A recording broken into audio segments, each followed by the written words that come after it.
Hola, hoy estoy en un Volkswagen Golf.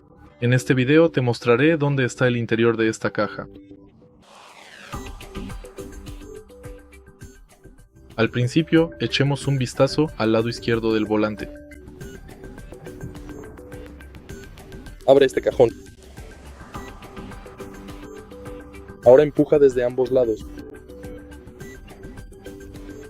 como si lo apretaras suavemente, y ahora tira despacio.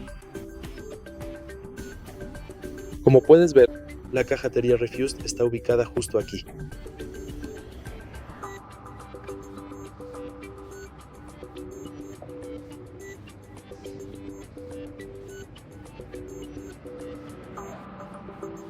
Si este video te resultó útil, por favor deja un like, comenta y suscríbete.